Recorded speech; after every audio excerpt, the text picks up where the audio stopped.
This is WPSL Port St. Lucie, the talk of the Treasure Coast.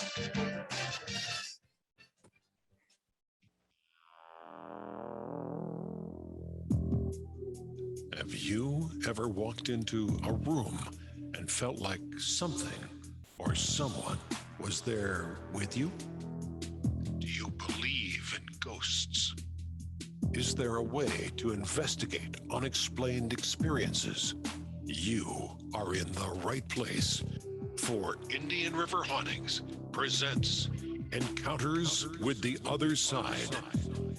The ghost guy, Larry Lawson, is your host. With years of experience in law enforcement, he knows how to search for the truth. Stay right here as Larry and his guests from around the world discuss paranormal evidence and answer your questions about encounters with the other side.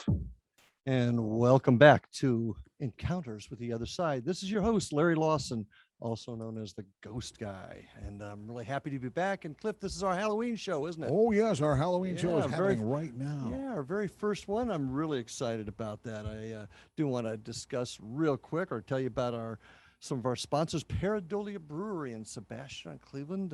Great folks, great beer. And I strongly recommend you go check them out on this Halloween weekend.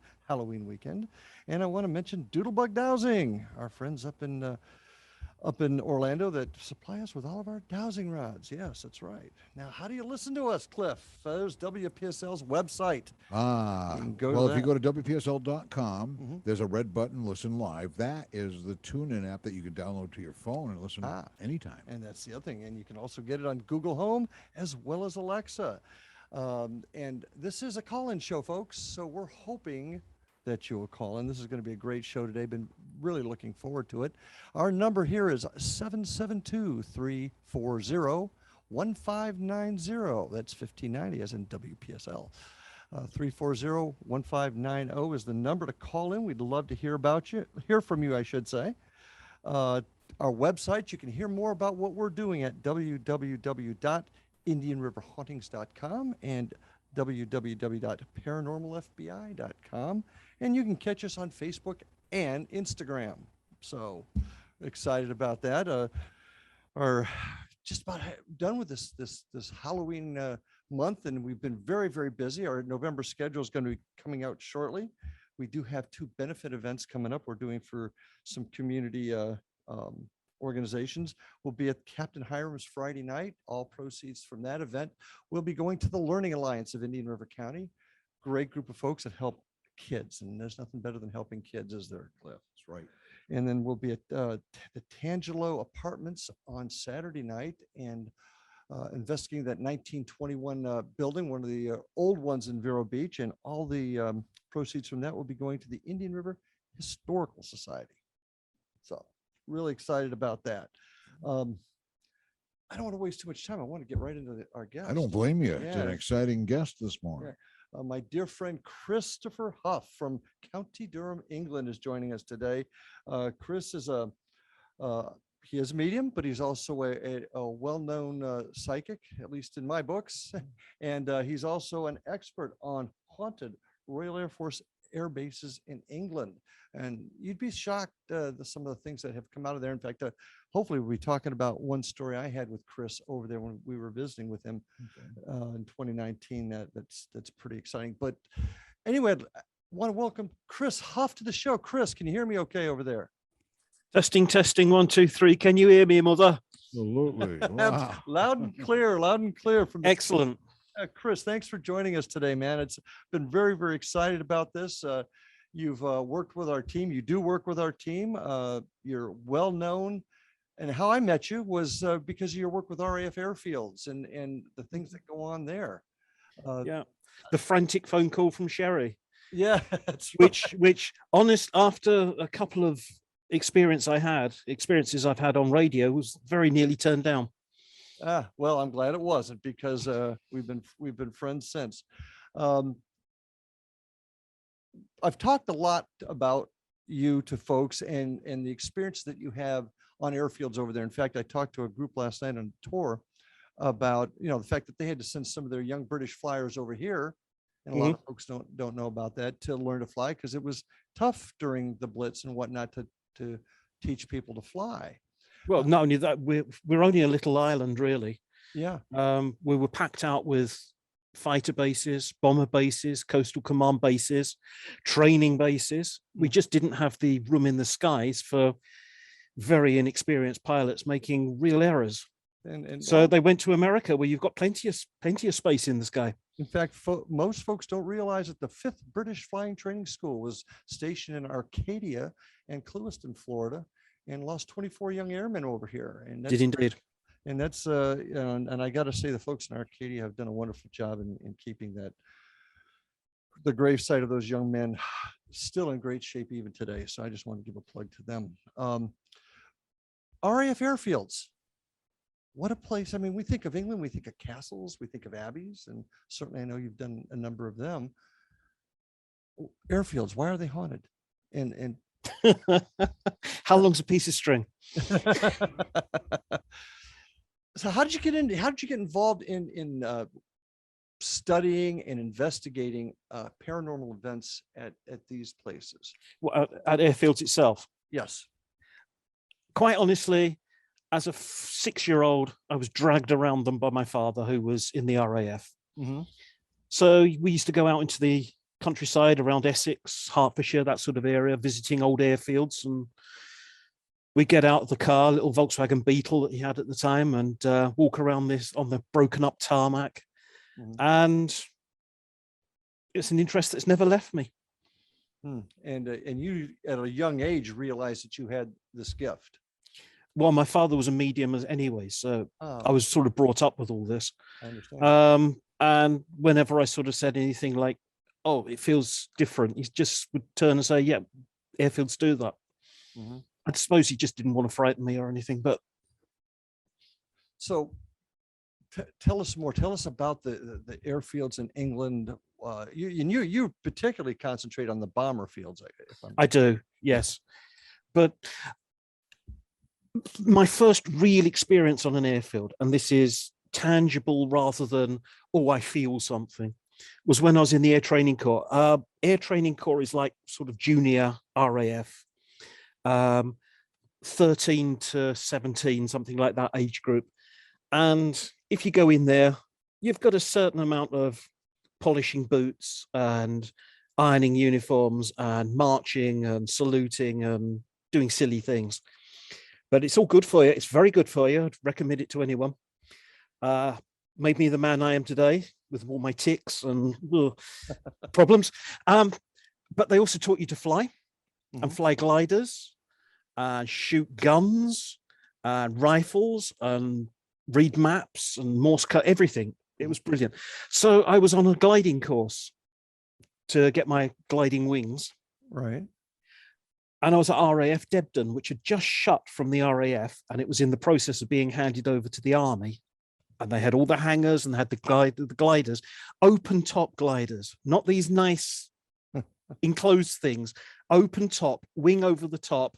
You get up to 2,500 feet, pull the separation pulley thing for the winch, and you could feel the glider lift up. And at the top of the lift, you actually sort of felt the wing come up and slap down onto the bodywork. String bag things, they were terrible. But that's where I had my first experience, arriving early in the morning on a motorcycle, earlier than anyone else there, but everything was open. So I rode the motorcycle into the hangar. And as a 16-year-old, 17-year-old probably, what's the first thing you do? You start eating your lunch because there's nothing else to do. So out of the flask, a cup of coffee, a something sandwich, I can't remember. And I'm sitting there thinking, well, any hour now someone will appear. And I suddenly became aware of noises around me. And if you know what the sound is like of a metal cantilever toolbox with tools in it, the tinkles and the crashes and someone rummaging around inside this metal toolbox, that's the sound I was hearing. And the sound from the distance of the hangar right over in the corner, like the sound of a dropped spanner or someone hitting a spanner to tighten it up, to flog it up.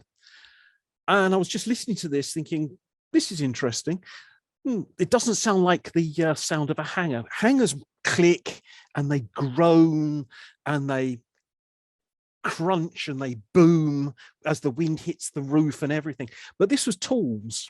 So I was listening to this, and then someone else rode their motorbike in, and it stopped.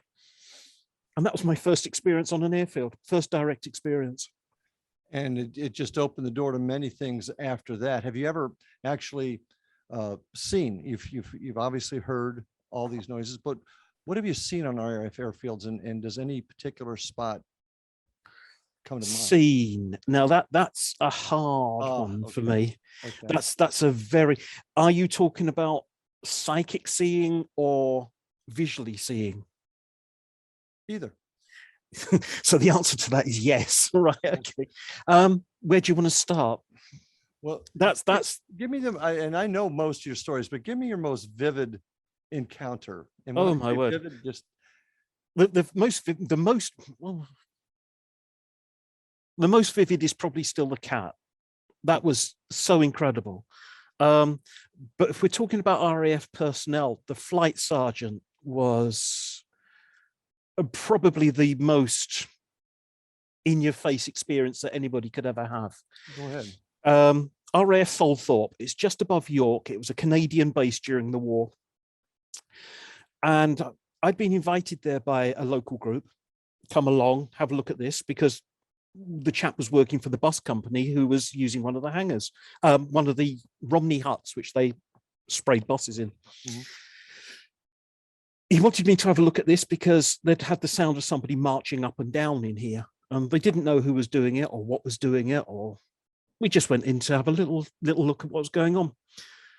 And I was just telling the people there that there's this flight sergeant, and he's about 40. He's quite old. His hair was slicked down. There wasn't that much of it. It was quite thin. Hair was slicked down black. Very, very smart, marching very, very smart. And he seemed to suddenly notice me and then march straight up. And as flight sergeants, warrant officers will do when they're tearing you off a strip, he actually came and stood nose to nose with me. And I wasn't quite sure what was going to happen. And he started calling me every single name under the sun. Every single, which I'm not allowed to say on radio. I've been warned. Thank you for that. But every single name you can imagine under the sun, how about everything was wrong.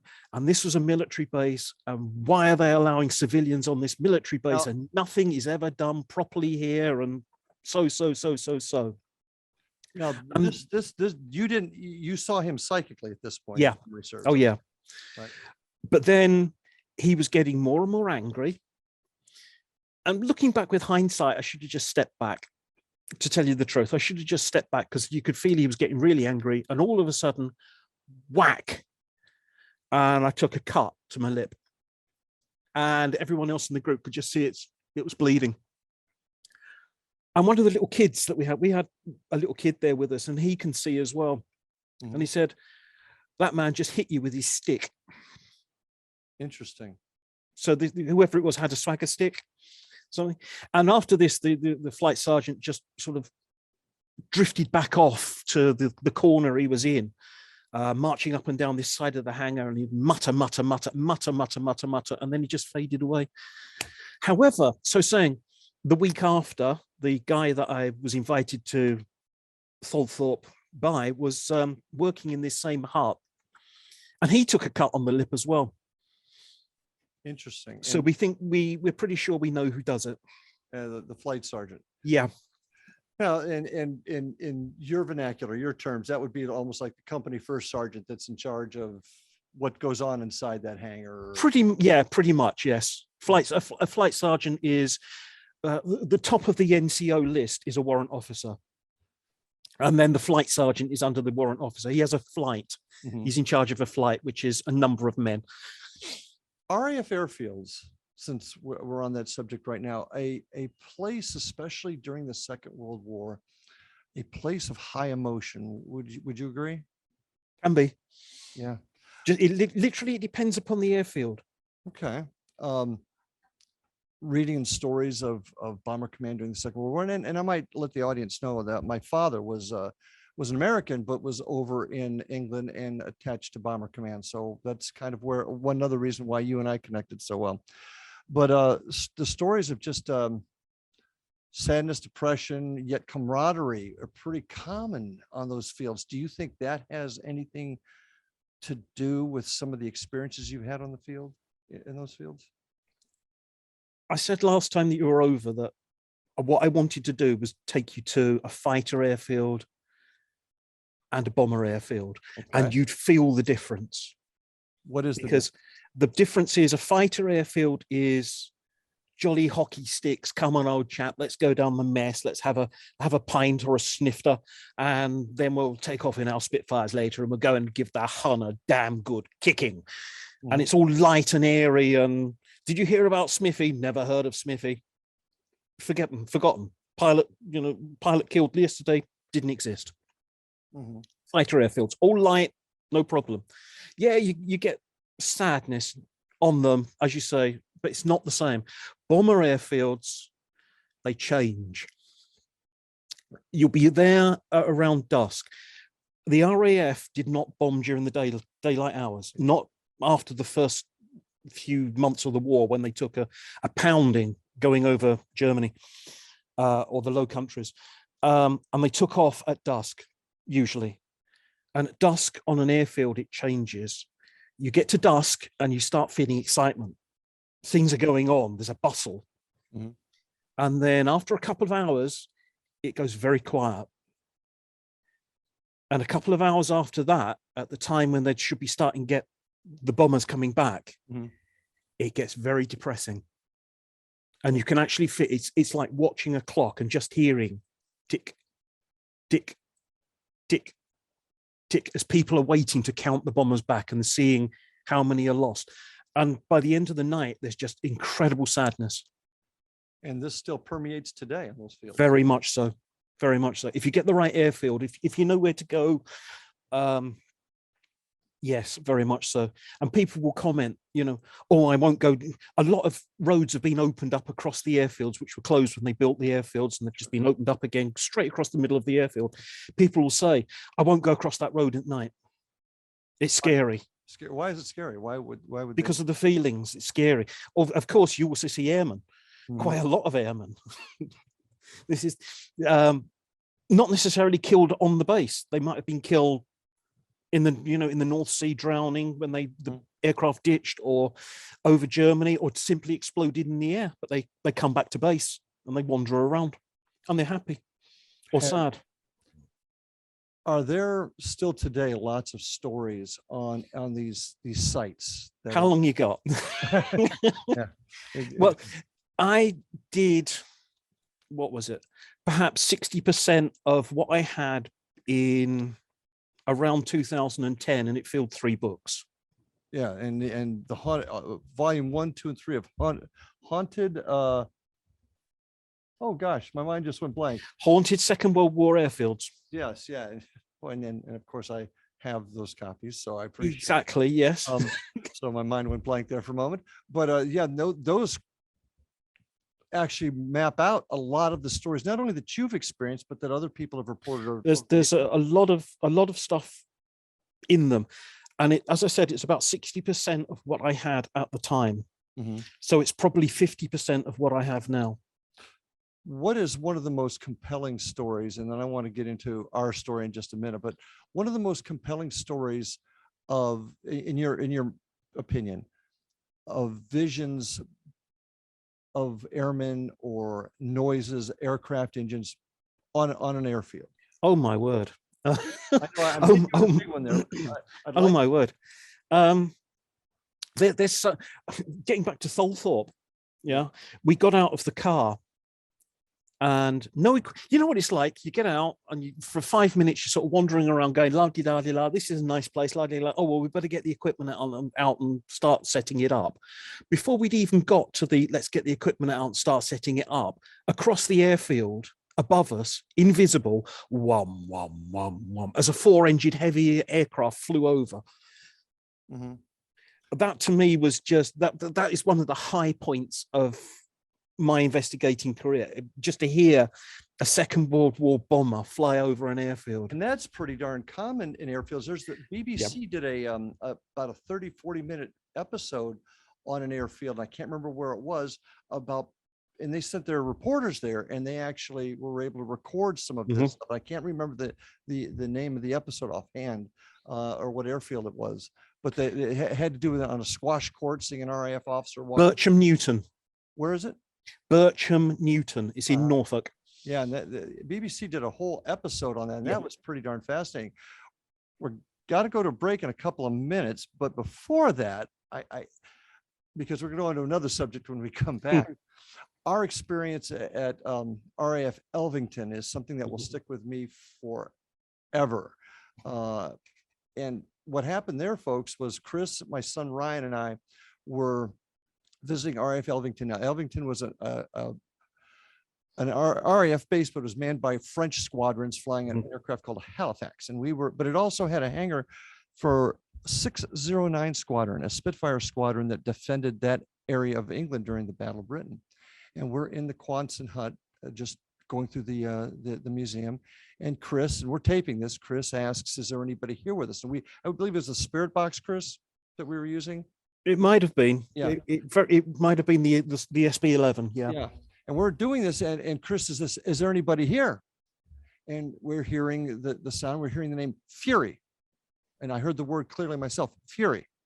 And then Chris asks, what rank are you? We all heard it. My son, Chris, and I all heard Sergeant. Okay, that's kind of cool. It's kind of interesting. Well, then comes the historical research, which we always try to do. And Chris, what did you find when we did the research on a Sergeant Fury? Do you remember? Yes, he was a pilot with 609 Squadron, fought during the Battle of Britain, was an ace. Yes. And died at the age of 28, being shot down by the Germans. October of 1940, you sent me the headstone. Yeah. So here we heard the names. We heard this name, the rank, and the historical research showed that Sergeant Alan Fury, 609 Squadron. But if I can't get the important thing on an airfield, if you get a name, is to get a rank. Because it could be anyone coming in from anywhere without an RAF connection, but you need that rank. If you get a rank, you're off. And you can trace it. And in this particular case, it worked because we all heard the name, we heard the rank, and it allowed us to do the historical research. And I still have the photograph you sent me of Alan Fury's gravesite. My favorite one from that airfield, though, was in the WAF hut. Ah, yes. We got that story, Cliff? Go ahead and tell that story. It was wonderful because I was just wandering around and I was feeling there were ladies there. And I'm not one of these who does stiff formal questions. I like chatty. So if you're talking to ladies, WAF officers, WAF Women's Auxiliary Air Force, right? Yeah, Women's Auxiliary. That's what I was after. Women's Auxiliary Air Force.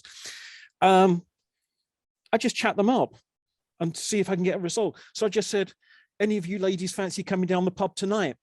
And as clear as a bell on the recording, it comes back, let's go now. Yeah, I remember.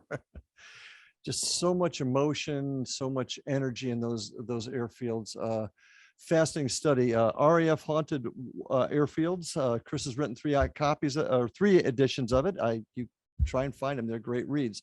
And I believe now we are ready for a break. So stay with us. The second half you'll find even more interesting. Don't go away. Encounters with the Other Side on WPSL Wednesdays in the 11 o'clock hour. Don't touch that dial.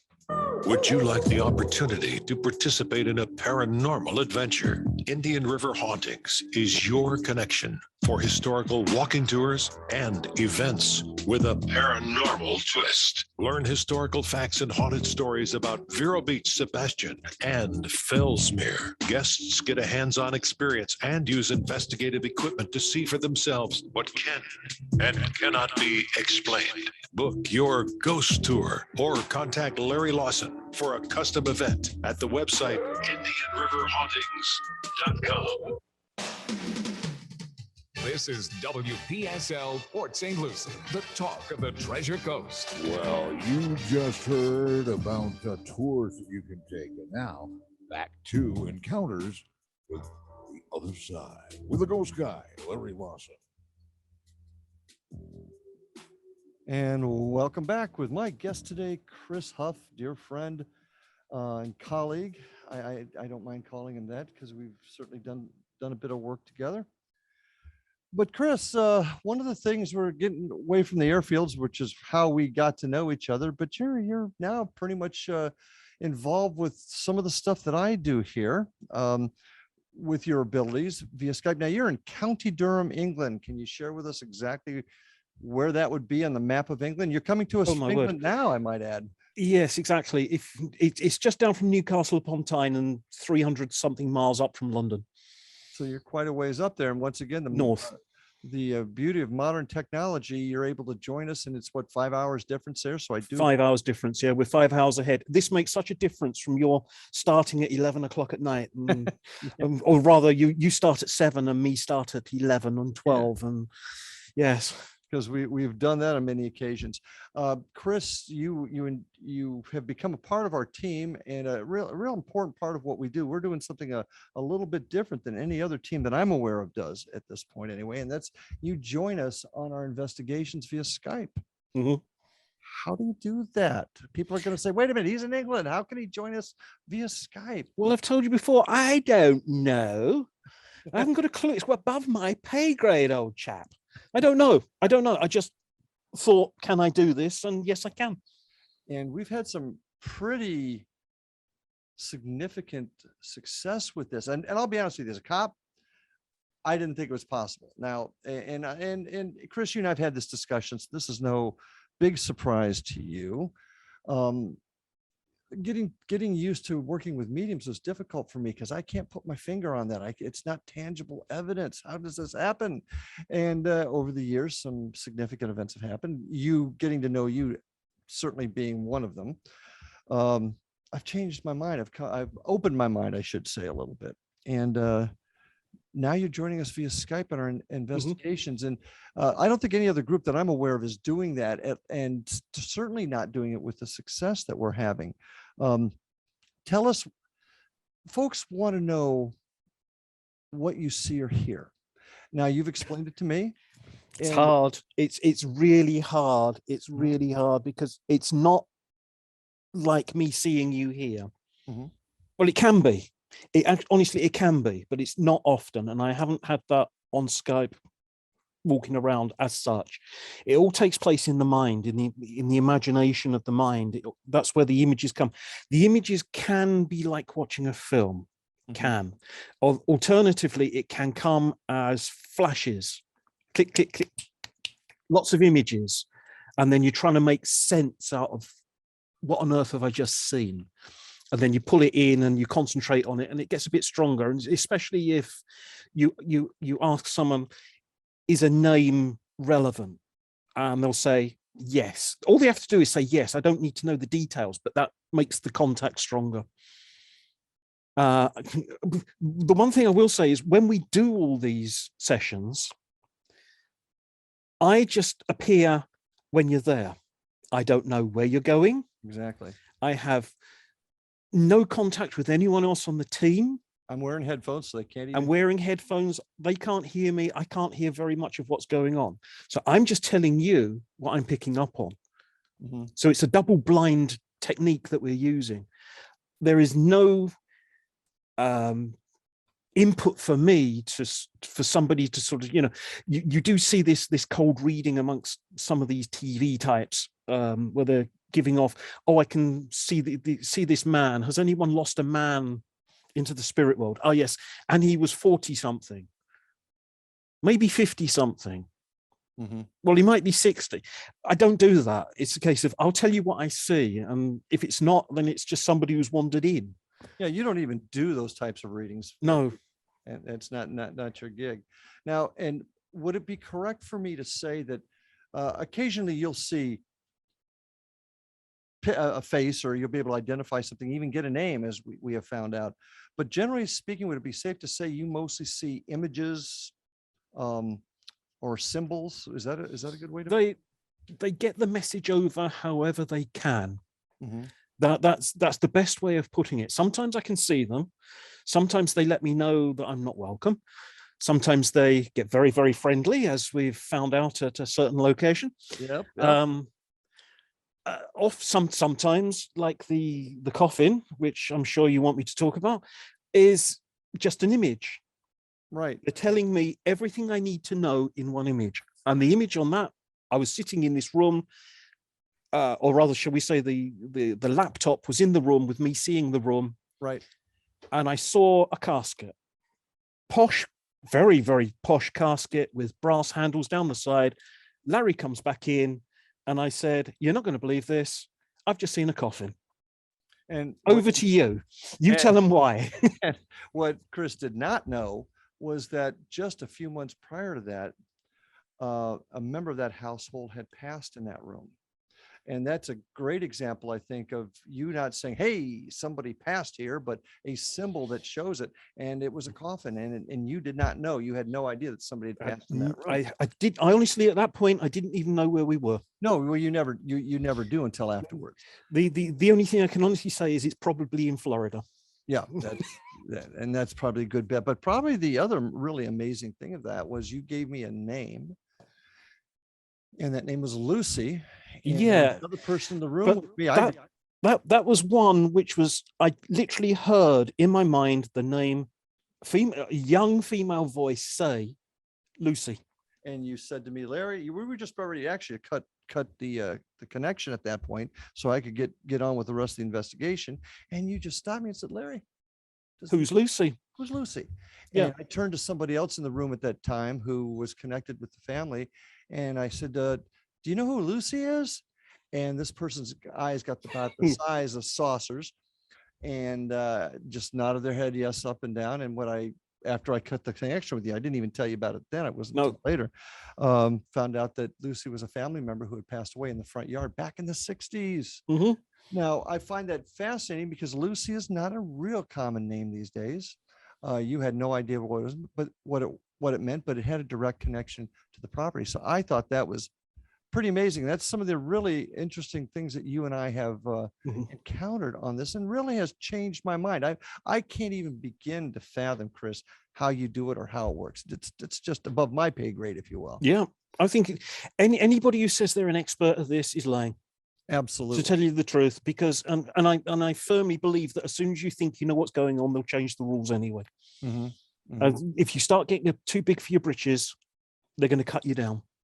So I've told you before, I'm just the nail that the lightning hits. That's all I am. I'm like the television set. Mm-hmm. That's all I am. This is a tough question, so bear with me here. What's the difference between you? A lot of people get the perception that all mediums can do the exact same thing, that you all can see the future or whatever. What's the difference between you and, say, somebody who's doing readings at an event, a cold readings at an event where they've got a gallery of folks? Is there a difference between you and them? As you know yourself, I couldn't do that. I know. I work alone or with very trusted people. I'm not very good with crowds. I can't. Some of these mediums seem to say they can summon spirits just to come and talk to them. I've never had that. I just, who's there? And then, you sit there quietly and suddenly someone comes in and you'll sort of say, "Well, who's Fred? Who's Lucy?" Mm-hmm. They just drift in and out. They might not stay. They might just be looking around the place and drifting on. Sometimes they sort of drift in, look at me, smile, and go. There was Eggleston Abbey, which is a ruin near me, walking around, and went into an undercroft, and there was a friar there clutching a book, and I was trying to talk to him to say, "Why are you here?" etc., etc., etc. But all he was doing is clutching this huge, and I do mean huge, something about a foot wide and a foot and a half long Bible, about 6 inches thick, saying, "I'm not listening to the voices. I'm not listening to the voices. It's all the voice of the devil. I'm not going to listen to the voices. I will not give in to temptation." Whoa. And I just had to sort of leave him to it. And he just walked off doing his, "I'm not going to listen to the voices." And you get all sorts. Some want to talk to you, some don't. some regard you as demonic. I've had one or two ask if I'm a ghost. On the other side, that's Yeah. interesting. Yeah. I've had spirit box communication saying I don't believe in ghosts. Interesting. So by that, are you suggesting that sometimes you are connected with folks on the other side that don't even realize they passed? There's a fair few who don't realize they've passed. Mhm. They really don't, especially ones causing trouble in houses because it's their house. What are these people doing in my house? How dare they come in my house? My house is being invaded. Out, out, out. And they're trying their best to get rid of you. And then you sort of sit them down, or the psychic version of sitting them down, and have a damn good chat with them. And then I've always believed, why should they take anything I say as proof of anything? And I try and get one of their loved ones to come through. Mm-hmm. And it usually, their attitude usually changes almost immediately. Mm-hmm. And then the loved ones will take them on. But whenever somebody says, can you clear a place for me? I'll say, probably. And I'll go there and I'll have a word and find out who's causing the trouble. But I can't stop them coming back. Yeah, there's no power I have got to stop them coming back. They could come back because they don't want to leave, full stop. They could come back and start it all off again, or they could come back just and visit whenever they wanted. And all you'll know about their visit is suddenly you'll smell lavender perfume. But doesn't that fly in the face of folks that clear houses and stuff like that and say your problem is solved? Well, I wish I could do that, but I can't. I can just say, I'll get rid of it for now, mm-hmm. But there's nothing to stop them coming back. And I think that's an important part of it all. And I think a reason why I respect what you do is none of this is known for sure. Nobody knows exactly what to do or how to make anything final, because there's still so many questions out there. And you yourself, you've got the gift, and I've told you myself, if it can happen, it probably will happen. Understood. Yep. You know, it really is so diverse. And I haven't got all the answers. Nobody has. Well, do you have a question, Cliff? Well, I was going to say, how about smudging? Does smudging help make them go away if you need them to, or? Not in my experience, no. It might make you feel better about it. It might make you more confident about the house, and that'll block giving out energy to anything there. But how is something in this reality going to affect something in another reality? They don't cross over. You've got a physical thing with smudging, smoke, and X, Y, and Z, and that's not going to affect something which is not really in this physical realm. So what's the theory then behind folks using sage and whatnot? It's doing something. It's a magical, mystical doing something. You don't actually need to do it. All you got to do is communicate with them to make them move on. But you might use it as the smudging, which then makes you focus on moving them on. So what you're saying is it's mostly for us. Yeah, it's mostly for us. If you do something physical, it's for us. If I use a spirit box, I don't need a spirit box, as you've seen. If I've got people coming with me, I'll use a spirit box to demonstrate that people are talking to me. Mm-hmm. That's just that, because they can't hear what I'm hearing. They can't see what I'm seeing. They can't hear what I'm hearing, but they can see a K2 meter and they can hear a spirit box. As we did with Sergeant Fury. Exactly. Amazing event in my mind. And we could go on and on about that one. There's been a couple of other events, in our area, and I appreciate all that you do to help us. And I appreciate your honesty when you deal with others. Folks over here, especially here in Florida, we've got our pirates and we've got our old Spanish missions and whatnot, but you've got something in England which you have an opportunity to spend a whole lot of time with. And that's castles and abbeys and whatnot. And that is certainly the foundation of a lot of stories here and movies. What do you find about the castles, the abbeys, the old Roman ruins in England? Do you find they're very active? Some are. Some, once again, it depends where you go. Some are, some aren't. Well, okay. I'm just sort of thinking, Belsey Castle at the moment. Belsey is up in Northumberland. It's about 30, maybe 40 miles up from me. It was in the 18th century. They abandoned the earlier castle and the little manor that was next to it and built this huge stately home, and that's horrible.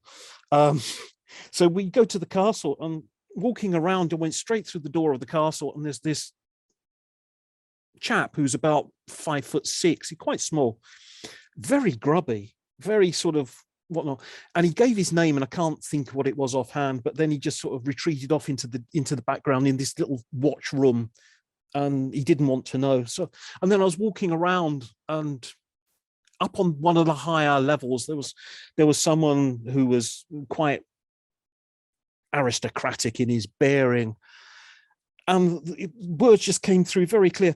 I'm glad you like my house. I'm glad you like my castle. And he was really quite happy about me liking the place. And they had an exhibition on there at the time, and he was sort of saying things like he didn't like it, and how dare they do this in his castle. And okay, it was very interesting. Very interesting. Now, you see these images because of your gift. Average Joe like me, who I classify myself as being as sensitive as a rock. We're gonna change that the next time you come over. Well, but can a person that's just a regular Joe like me, do we experience stuff like that? In cold spots, hot spots, mm-hmm. Suddenly getting the hairs rising on your arms, on your neck, suddenly feeling unwanted, being watched. Being watched is very common. Mm-hmm. You know, who's looking at me? Getting touched, hair pulled.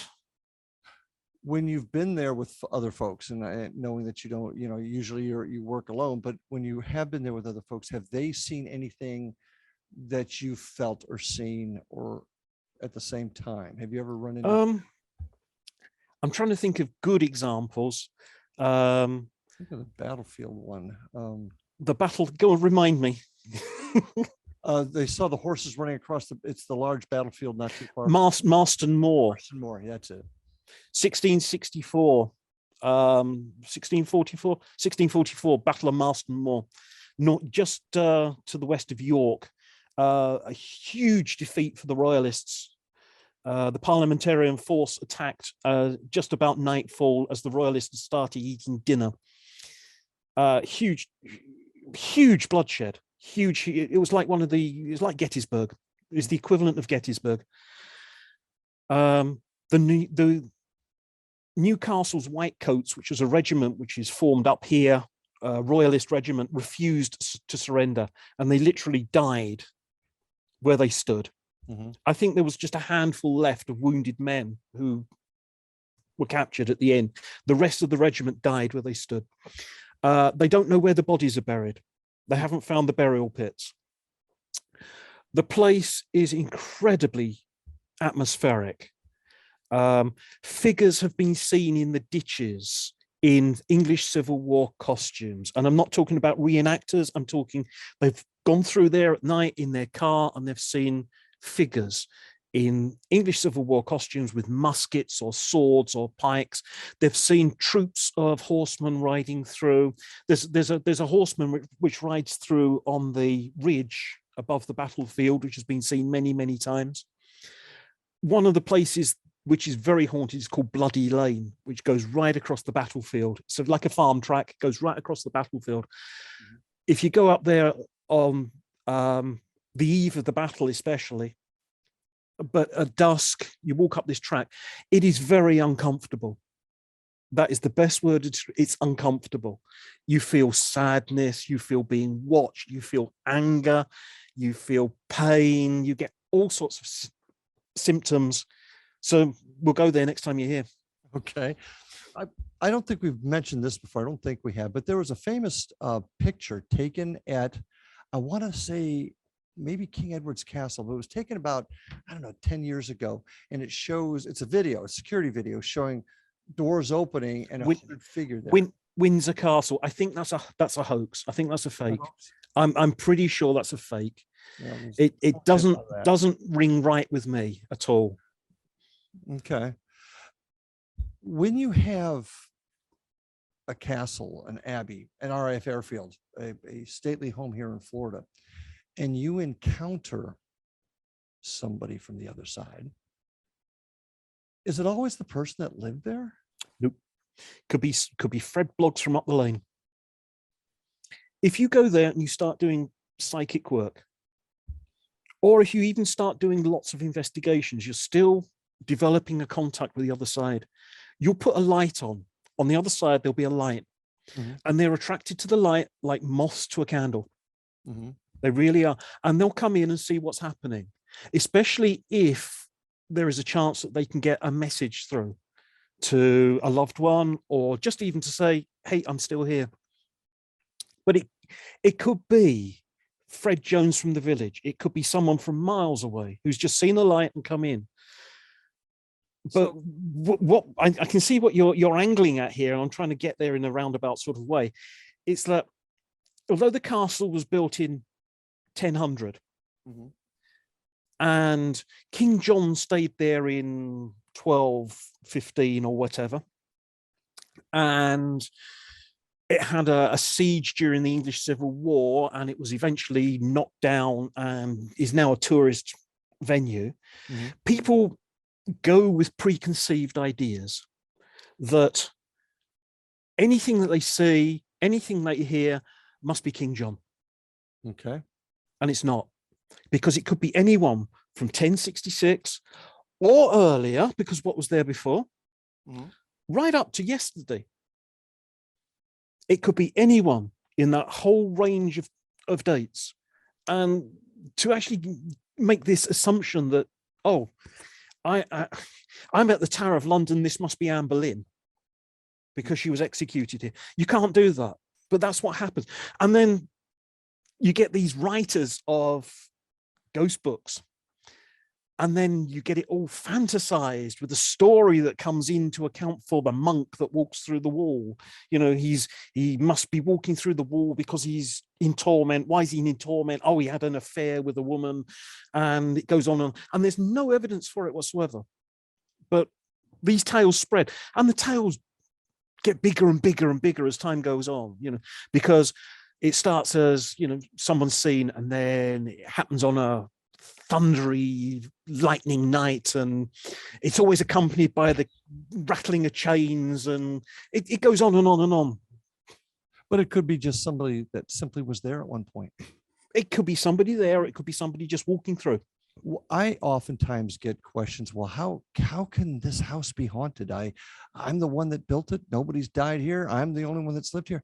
How could there be activity here? And folks don't often realize sometimes it's the land, maybe the building that was there before. It could be all kinds of things, but folks get it in their head. Well, it had to have been some tragedy. And it could also be somebody following them around. Ah, I've seen that too. You know, this is something that few people arrive at this conclusion, that they've visited someone in a hospital, and while they're there, somebody's latched onto them and come back with them. And ever since that time, they've felt cold and cold spots and not felt well, and the pets are ill, and then the kids start fighting, and then the kids get ill. And it's all sort of this sort of spirit sickness of having something attached. And it does happen. It happens more often than people realize. And it does. And folks need to realize that they also have dominion over their life. You cannot come with me. In fact, we do that after our investigations.